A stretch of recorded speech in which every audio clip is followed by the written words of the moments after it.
that's out at this time. He wasn't down with it at that point, but we exchanged numbers and decided that we would keep in touch, and I would try and help him set up shows. And I said, I'm going to give you some tapes. They'd already heard old demos, because we used to shop tapes to Tim Kerr and different indie labels, and we were trying to put out records before we got our own label. And evidently people traded some of the tapes back in the earlier, more acid days. Anyways, I fucking dug it, so I kept calling him around the clock saying, man, we gotta do this, we gotta play, man, we gotta fucking just make history. He's like, oh yeah, man, I know, it'll be so cool. I said, man, people are gonna dig this shit when it busts open, man, I'm telling you. It's gonna fucking hit him heavy.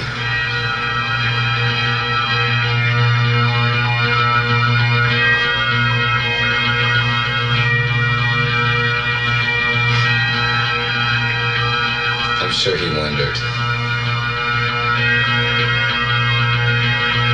And at this point, they had not been signed to Tim Kerr Records. They did have an 8-track demo, which hopefully one day you'll get to hear, because the same songs from Dandy's Rule, okay, are amazing at this home recording. It's still some of my favorite shit to listen to out of everything. I have thousands of records.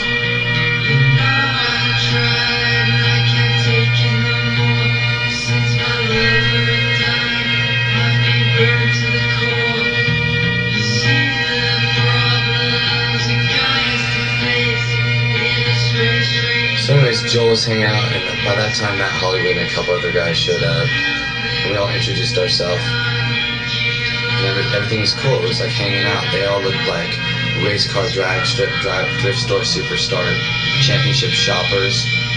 We were all dressed in black, kind of dirty, kind of scruffy, kind of dark circles under eyes, and drinking like fucking sailors. Mostly other people's beer, though.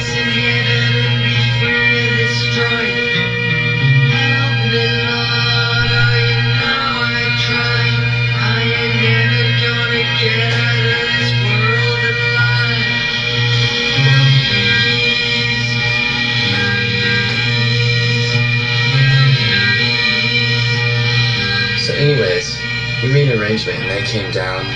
And we set up a show. We were playing at the Trocadero Transfer, and it was pretty groovy. We used to have this gig, like after people like the Chemical Brothers would play, well, we'd be upstairs with our band ready to go, and they'd invite everybody in the club, and it was 18 and over, to stay until 4 o'clock in the morning and dance to groovy shit. So the DJs would take over downstairs, and we'd be playing upstairs in a party.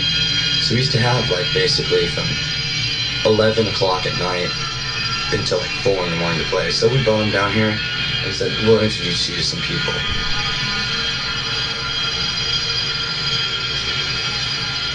So they came down, and Jancis Pjorge walks up and we're playing. I'm playing organ with the Dandy Warhols, and he walks up to me and he goes, I love your fucking band. You're the greatest band in America, the only band I love.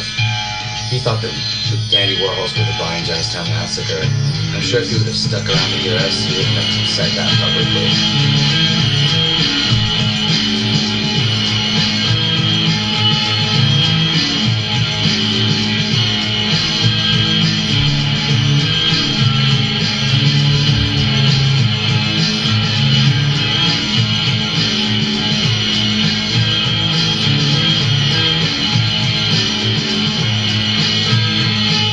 So that was all good.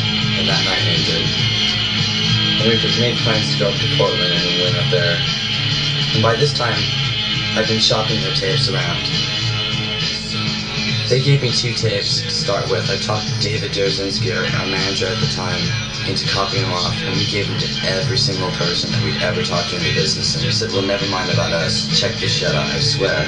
Before we knew it, the next time we were playing, there'd be like 100 people from record companies on the guest list. And we'd already been negotiating with companies, but our deal is simple. Like, they ask you what you want, and we said, we want to be understood for what we are, which is free, baby. And so if you want us to be the next Bush or Smashing Pumpkins or Nirvana or the Monkees or whoever the fuck, you just go right down the street and there's a million people waiting for you.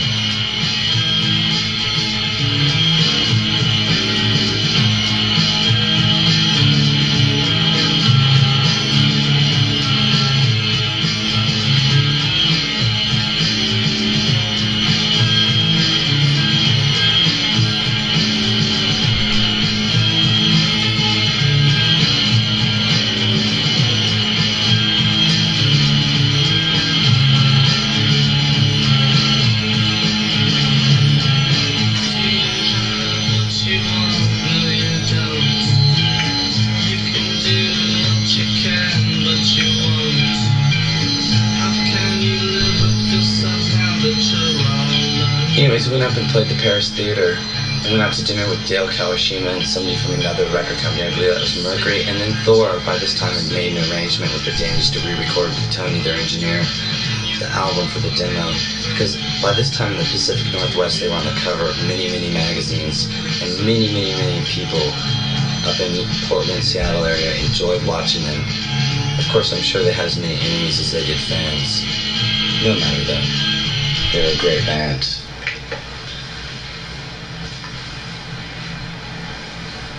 At this time, I also started talking to Courtney about some very important things. And one of them is how you deal when record companies start talking to you and they ask you, there's a magic question that a person from a label will ask you, and what they'll say is, what do you want? And that's an indicator that they're interested in more and finding out more how they can manipulate you. And generally, most people want more people to hear their music, they want tons of money, and they want to be famous. So no matter what you say, it usually falls, for almost everybody that's ever lived, into those categories.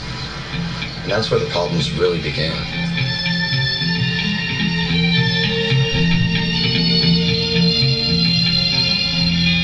It's being told by somebody, anything you say, baby.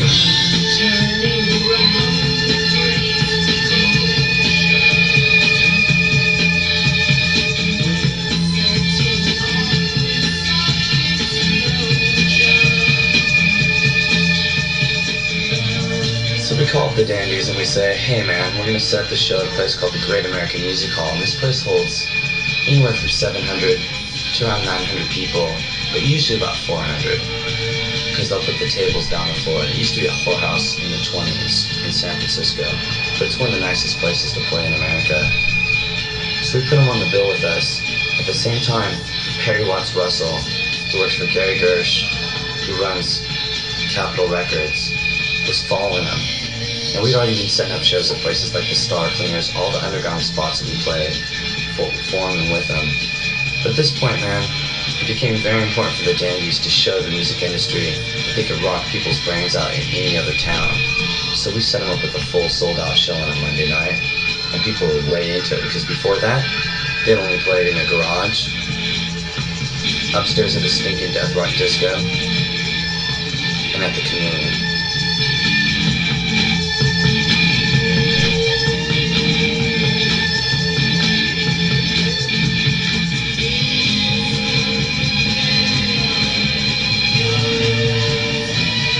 Anyways, after the show with one of our friends, Danny Cano, he offered us his house so we could throw the Dandies a little after the show party, do a little living up.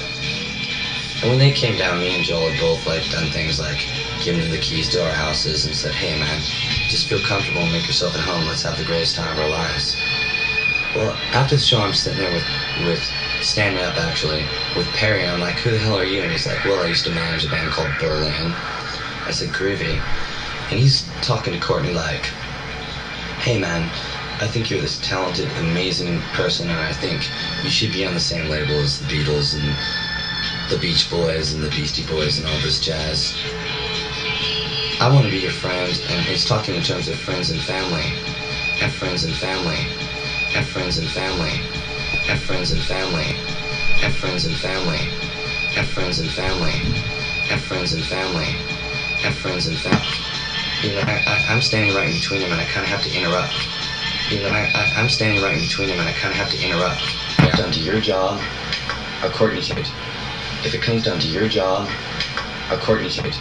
Greg Shaw lived with them, but only Greg Shaw from Bomb Records said to me, family, which is the same thing that group family, which is the same thing that group family. And we're on a thing called the Daily New Music Dandy World. We decided to get together and tour.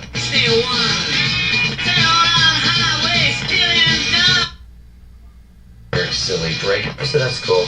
Meanwhile, we're like, dude, we dig you all the way. We play good or we play bad and shit like to these guys like, they're dudes, man. And they go down, and Courtney's singing for all on the guest list, so we're playing the crowd with everybody's in the industry and their friends. We got 20 tickets available. We kind of outside. And the deal turned out to look it up, I'm sure, after you listen. How much Courtney likes. And there's the new 8. So one day,